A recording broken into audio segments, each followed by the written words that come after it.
Hello everyone, welcome back to the 24/7 Regulatory Bodies and SO channel with me Gaurav Singh Bhadoria, your reasoning educator. So recently आपका notification out हुआ था NHB का, अलग अलग post के लिए था. हालांकि मेजोरिटी ऑफ द वैकेंसीज थी वो आपकी एक्सपीरियंस होल्डर्स के लिए, जैसे कि स्केल 7, 6, 5 के लिए थी. बट हाँ, हमारे लिए भी स्केल 1 की वैकेंसीज हैं. तो उससे रिलेटेड ऑलरेडी आपने तैयारी शुरू कर दी होगी. एंड उससे रिलेटेड आज एक जरूरी सेशन था जो मुझे आपके साथ शेयर करना था, रिलेटेड टू रीजनिंग एबिलिटी. कि अगर रीजनिंग की बात की जाए तो ऑलरेडी मैंने सेशन किए हैं कि हाउ टू स्कोर 40+. वहां पे क्या टॉपिक्स इंपॉर्टेंट है, किस तरीके से आपको अपना जितना भी टाइम अभी बचा हुआ है आपके पास, या फिर डेली अगर आप वर्किंग एक्सपायरेंट है तो आपके पास थोड़ा कम टाइम बचता होगा, टाइम को बेस्ट यूज कैसे करना है अपनी तैयारी के लिए. तो ये सब चीजें हमने डिस्कस कर ली थी. अब नेक्स्ट आज का जो एजेंडा इस सेशन का ये है कि काफी स्टूडेंट्स बार बार ये पूछ रहे हैं कि सर ये सिटिंग अरेंजमेंट पजल है, ये हमसे हो नहीं रही है, क्या हम इसको छोड़ दें, या फिर let's take example of any other topic. Sir ये मशीन इनपुट आउटपुट है, इसको अगर हम छोड़ दें तो क्या हमारे सिलेक्शन पे इसका कोई बड़ा इंपैक्ट पड़ेगा. मतलब अगर हम पूरे सिलेबस की बात करें तो उसमें से ये टॉपिक छोड़ दें या इसको स्किप कर दें, नहीं समझ में आ रहा. तो अगर आप इस मतलब ठीक है, अब आपके लेवल ऑफ प्रिपरेशन है, टाइम है, कितना आपके पास डिवोट कर सकते हैं, तो कहीं ना कहीं थोड़े से टॉपिक ऐसे हो सकते हैं, होते ही हैं, जो अगर आप स्किप भी कर दें तो आपको बहुत ज्यादा नुकसान नहीं होगा. लेकिन हाँ, उसका मतलब ये नहीं है कि वो जो आप टाइम बचा रहे हैं उन टॉपिक्स को तैयारी ना करके, तो वो टाइम आपको किसी और सब्जेक्ट में तैयारी में लगाना है, यहाँ नहीं तो वहां से, ये वाली चीज है. तो उससे रिलेटेड हम देखेंगे कि अगर आप चाहें तो स्किप करना किन टॉपिक्स को कर सकते हैं. ठीक है, सेशन को आगे कंटिन्यू करते हैं. ये चीज दोबारा से एक बार मैं आपको रिव्यू कर देता हूं दैट ये आपका एग्जामिनेशन पैटर्न है. Reasoning and computer aptitude total 45 question है, 60 मार्क्स के, तो कुछ क्वेश्चन आपके 1 मार्क्स से ज्यादा के भी होंगे. अगर मैं इन 45 क्वेश्चंस में बात करूं तो कंप्यूटर एप्टीट्यूड भी लिखा हुआ है, कम से कम आप मिनिमम 10 क्वेश्चन मान के चलें, तो आउट ऑफ 45 35 क्वेश्चन तो फिर भी आपको रीजनिंग में से आएंगे ही आएंगे. उसमें से भी देखिए, ये है आपके सबसे इंपॉर्टेंट टॉपिक. मैंने पिछली क्लास में बताया था, लेकिन इस बार हमारा एजेंडा थोड़ा सा अलग है. तो अगर मैं बात करूं तो ये सिटिंग अरेंजमेंट पजल, अगर सबसे ज्यादा दिक्कत, सबसे ज्यादा परेशानी देखो आपको इसी में होती है.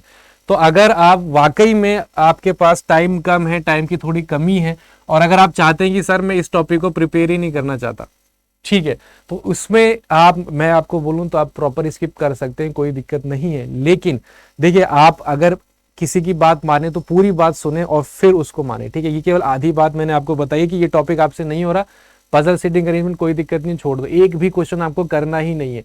लेकिन अब जो आपका टाइम बच रहा है इनको क्वेश्चन ना सॉल्व करके, वो आपको 110% डिवोट करना है मशीन इनपुट आउटपुट में, क्रिटिकल रीजनिंग में, डेटा सफिशिएंसी में.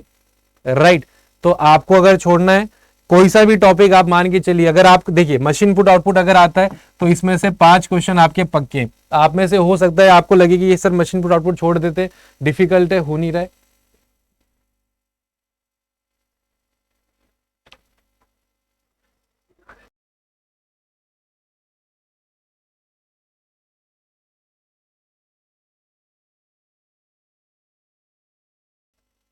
ठीक है, तो अगर आप चाहते हैं कि मशीन इनपुट आउटपुट आप स्किप कर दें, तो देखिए ये एक ही सेट आएगा, ये कंफर्म है, एक ही सेट है, ये कंफर्म है.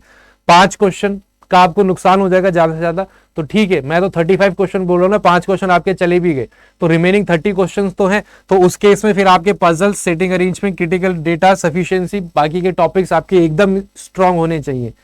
ठीक है, तो अगर आप कोई टॉपिक छोड़ना भी चाहते हैं तो लेकिन आप छोड़ दीजिए, लेकिन उतना टाइम और एफर्ट और उतने नंबर ऑफ क्वेश्चंस आपको किसी और टॉपिक के प्रैक्टिस करने ही होंगे.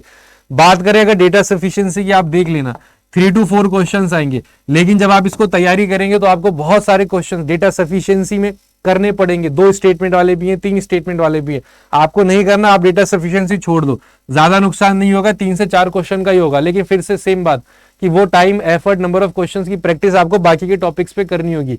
अगर आपको क्रिटिकल रीजनिंग छोड़नी, छोड़ दो. इस पे आप देख लेना कि 4 से 5 क्वेश्चन से ज्यादा नहीं आएंगे. क्रिटिकल रीजनिंग अपने आप में थोड़ी सी कंफ्यूजिंग होती है अगर आपने पहले एग्जामिनेशन बैंकिंग का, इंश्योरेंस का, इनका दिया है तो. लेकिन जब आप इसकी प्रैक्टिस करेंगे तो ये आपका क्रिटिकल रीजनिंग के अंदर कम से कम आपके टोटल 5 टाइप्स होते हैं. स्टेटमेंट अजम्पशन हो गया, स्टेटमेंट कंक्लूजन हो गया, कॉज इफेक्ट हो गया, आर्ग्यूमेंट स्टेटमेंट हो गया. आपको उनको इंडिविजुअली स्टडी करना है. उनसे रिलेटेड फिर आपको कम से कम नहीं भी आप माने तो 20 से 30 क्वेश्चन तो हर टॉपिक के करने, तब जाके आपका ये प्रिपेयर हो गया. अगर जब आप तैयारी कर रहे हैं आपको लग रहा है कि सर मेरे हमेशा ही आंसर गलत ही जा रहे हैं, तो ठीक है, कोई दिक्कत नहीं, छोड़ दो, क्रिटिकल रीजनिंग भी छोड़ दो. लेकिन 5 नंबर का नुकसान ही तो होगा आपको क्रिटिकल रीजनिंग पे। तो ठीक है, वो जो टाइम आपने बचाया, डेटा सफिशिएंसी प्रैक्टिस करो, मशीन इनपुट आउटपुट प्रैक्टिस करो, सिटिंग अरेंजमेंट पजल प्रैक्टिस करो। And related to sitting arrangement मैं आपको एक चीज बता दूं, इजी टू मॉडरेट वाले तो आप प्रैक्टिस कर ही लेना। इसमें जो आपके थोड़े से डिफिकल्ट क्वेश्चन आते हैं उनको प्रैक्टिस मत करना, छोड़ दो, कोई दिक्कत नहीं है। ठीक है, इन पे दोबारा से आते। इन टॉपिक, ये तो आपके मेजर टॉपिक्स हो गए। ठीक है, ऐसा नहीं मत करना कि चारों के चारों टॉपिक आपने छोड़ दिए, क्योंकि फिर मुश्किल हो जाएगा। इसलिए मैंने इन चारों को एक स्लाइड पे रखा है। आप कोई सा भी एक या ज्यादा से ज्यादा, अगर आपको बिल्कुल ही टाइम नहीं है, समझ में नहीं आ रहा, तो 2 टॉपिक छोड़ सकते हैं। सारे टॉपिक ये नहीं कि सर हम तो चारों ही छोड़ देते हैं, तो फिर चारों क्या पूरा सिलेबस ही धीरे धीरे छोड़ दोगे, फिर क्वेश्चन करोगे क्या सॉल्व। इसलिए मैंने इसको एक स्लाइड पे रखा है कि इनमें से अगर आप चाहें तो कोई भी एक टॉपिक स्किप कर दो, बाकी के 3 टॉपिक आपके बहुत अच्छे से प्रिपेयर होने चाहिए कि उसमें से कोई क्वेश्चन आ जाए, एक भी क्वेश्चन आपका मिस ना हो। ये एक अलग, इसलिए मैंने आपको एक अलग स्लाइड पे ये चारों टॉपिक्स इंपॉर्टेंट दिखाए। आगे चलते हैं, कोडेड क्वेश्चंस। आपको अगर प्रैक्टिस करनी है, ठीक है, तो इनके आप कोडेड क्वेश्चंस प्रैक्टिस करें। अगर आप, अच्छा, इसके सिंगल लाइनर क्वेश्चन जो होते हैं उनको आप स्किप कर सकते हैं। ठीक है, इन टॉपिक्स के सिंगल लाइनर्स, जैसे इनइक्वालिटीज तो चलिए ठीक है, कोई दिक्कत नहीं है। डायरेक्शन के जो सिंगल लाइनर क्वेश्चन होते हैं, ब्लड रिलेशन के जो सिंगल लाइनर्स क्वेश्चन होते हैं, आपने किए होंगे क्वेश्चन, एक स्टेटमेंट दे दिया, 1.5 से 2 लाइन का क्वेश्चन पूछ लिया, ब्लड रिलेशन का, डायरेक्शन का, 1 से 2 लाइन दे दी, ये नॉर्थ गया, साउथ गया, ईस्ट गया, बताओ इसकी डायरेक्शन क्या, छोड़ दो। उसके रेयर चांसेस आने के, लेकिन हाँ, कोडेड क्वेश्चंस आप इन सब के एक बार कर लेना, ये मतलब मस्ट है। कोडेड वाले कर लो, सिंगल लाइनर जो है इनको आप फिर भी स्किप कर सकते हो, क्योंकि जब आप कोडेड क्वेश्चन करते हो, कोडेड क्वेश्चन जब आप करते हो, वहां पे आपका कंसेप्ट और आपका अप्रोच दोनों चीजें क्लियर हो जाती है। ये मैं तब बता रहा हूं जब आपके पास टाइम कम है, आप उतना टाइम नहीं दे पा रहे अपनी तैयारी को, कि आप ये सोच रहे हैं कि ये करें या वो करें, कौन से क्वेश्चंस छोड़ दें तो ज्यादा इंपैक्ट नहीं आएगा, उस पॉइंट ऑफ व्यू से बता रहा हूं। अगर आपके पास सफिशिएंट टाइम है, आप फुल टाइम डेडिकेटेडली तैयारी कर रहे हैं, तो ये वीडियो आपके लिए नहीं है। ये जो मैं चीजें यहाँ पे डिस्कस कर रहा हूँ ये भी आपके लिए नहीं है। आपको तो फिर सारे टॉपिक प्रिपेयर करने ही है। इन केस अगर आपकी सिचुएशन अलग है, वर्किंग है, आपके पास उतना टाइम नहीं है, तो मैं आपको बता रहा हूँ कि रीजनिंग में मैक्सिमम आप मार्क्स कैसे ला सकते हैं, सेलेक्टिव स्टडी करके। तो यहाँ पे अगर मैं इन टॉपिक्स की बात करूं, आपके ब्लड रिलेशन, डायरेक्शन, इनइक्वालिटीज के, तो इनके आप कोडेड क्वेश्चंस प्रैक्टिस कर लें, सिंगल लाइनर छोड़ दें। कोडेड करेंगे तो सिंगल लाइनर उसमें अपने आप आ जाता है। इसमें आपको सिंगल लाइनर्स जो क्वेश्चंस है उनमें आपको अलग से टाइम को इन्वेस्ट करने की जरूरत नहीं है। दूसरा टॉपिक, एक जो यहाँ पे लिखा नहीं है, सिलोजिज्म, ये टॉपिक आपके लिए मस्ट है, इसको आप स्किप मत करना। इसमें से आपको 3 से 4 क्वेश्चन आसानी से देखने को मिलते हैं और ये होते भी इजी हैं। ये आपके इजी लेवल के आएंगे, इसमें आपको रिवर्स सिलोजिज्म वो सब करने की जरूरत नहीं है। ठीक है, इस स्लाइड में आई होप ये सारी चीजें क्लियर हो गई कि इन टॉपिक्स के सिंगल लाइनर भले ही आप स्किप कर दो, कोडेड वाले प्रैक्टिस कर लेना। अब आते हैं दोबारा से, जो हमारा मेजर चंक है 35 क्वेश्चंस का, वो आपका यहीं से आएगा। तो फिर से मैं एक बार रिवाइज करवा देता हूं। अगर आप चाहते हैं सिटिंग अरेंजमेंट प्रैक्टिस ना करें, छोड़ देना। ये 3 टॉपिक आपके अच्छे खासे प्रैक्टिस होने चाहिए। ये जब आप प्रैक्टिस करेंगे, मॉक टेस्ट देंगे, तो आपको रियलाइज होगा कहां पे आपके ज्यादा नेगेटिव मार्किंग हो रही है, उस टॉपिक को छोड़ देना। अगर आपका क्रिटिकल रीजनिंग में बार बार क्वेश्चंस गलत हो रहे हैं, बिकॉज ये रीजनिंग बेस्ड होते हैं कि आपकी एनालिटिकल स्किल्स कितनी है, कितनी अच्छी, किस तरीके से, कितने अच्छे से आप सोच पा रहे हैं। गलतियां हो रही हैं, छोड़ दो। क्वेश्चन आपके 4 से 5 जाएंगे, जाने दो, फिर भी आपके पास कम से कम 30 मार्क्स तो हैं। तो उस केस में यहाँ पे जो आपने टाइम बचाया, इसको प्रैक्टिस ना करके वो टाइम आप यहाँ देखिए, स्कोर स्ट्रेंथन करेंगे और मजबूत करेंगे कि इसमें से एक भी क्वेश्चन छूटे ना। ठीक है, तो आई होप सेशन आपके लिए हेल्पफुल रहा होगा। एंड इससे रिलेटेड ऑलरेडी एक बैच आपका पोर्टल पे लॉन्च है, आप देख सकते हैं अंडर 24/7 की वेबसाइट पे। ये आपका 19 अक्टूबर से स्टार्ट हो रहा है। सो डेफिनेटली सारी चीजें देखिए, मैंने आपको जो अभी चीज डिस्कस की है वो केवल उन लोगों के लिए जिनके पास टाइम की कमी है, उतना टाइम नहीं दे पा रहे और भी सब्जेक्ट्स प्रिपेयर करने। तो एक सेलेक्टिव कंटेंट मैं आपको दे दूं, सेलेक्टिव टॉपिक्स दे दूं विद नंबर ऑफ क्वेश्चंस या विद कितना टाइम डिवोट करना है, सो दैट आप सेलेक्टिव चीजें पढ़ के रिजल्ट आप मैक्सिमम ले पाए।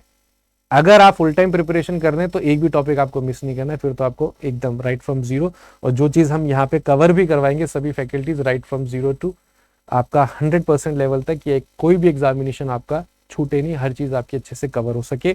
तो इसमें आप चाहें तो एनरोल करवा सकते हैं, और एक प्रॉपर गाइडेंस के लिए, राइट। चलिए, एक इवेंट है, इसकी इंफॉर्मेशन मैं आपको दे देता हूँ, राइट। तो ऑलरेडी आपने देखा होगा हमारा ये जो यूट्यूब का परिवार है, आप लोगों का 1 लाख का जो माइलस्टोन है वो हमने क्रॉस कर लिया है। तो उससे रिलेटेड कल यानी कि 4th ऑफ अक्टूबर को 4 PM पे हमने एक सेशन रखा है, सेशन क्या, इवेंट काइंड ऑफ थिंग रखी है। तो वहाँ पे आप सभी को ज्वाइन करना है एंड छोटा सा एक सेलिब्रेशन करेंगे, 1-on-1 इंटरेक्शन करेंगे। हो सकता है हमारे एंड से अभी भी कुछ चीज़ें रह जा रही हों जो होनी चाहिए, या आपको कुछ और चीज़ की रिक्वायरमेंट है कि सर चैनल पे हम ये भी चीज़ें ट्राई कर सकते हैं, आपके इनपुट्स भी हम लेंगे। तो एक इंटरेक्टिव 1-on-1 सेशन रहेगा, सभी फैकल्टीज़ होंगे, छोटा सा सेलिब्रेशन रहेगा, अच्छा माहौल होगा। तो आप सभी लोगों को इस सेशन में कल 4 बजे वाले सेशन में ज़रूर आना है। रिलेटेड टू जो हमने आज डिस्कस किया कि आप किन टॉपिक्स को छोड़ सकते हैं, किन को नहीं छोड़ सकते, बहुत ज़्यादा इंपॉर्टेंट है। कोई भी मन में आपके डाउट हो, क्वेरी हो, तो एक बार कमेंट सेक्शन में ज़रूर पूछ लेना, जल्द से जल्द उसे रिजॉल्व कर दिया जाएगा। ठीक है, तो सेशन को वाइंड अप करते हैं। Have a wonderful day. Thank you all for joining. Take care and good bye.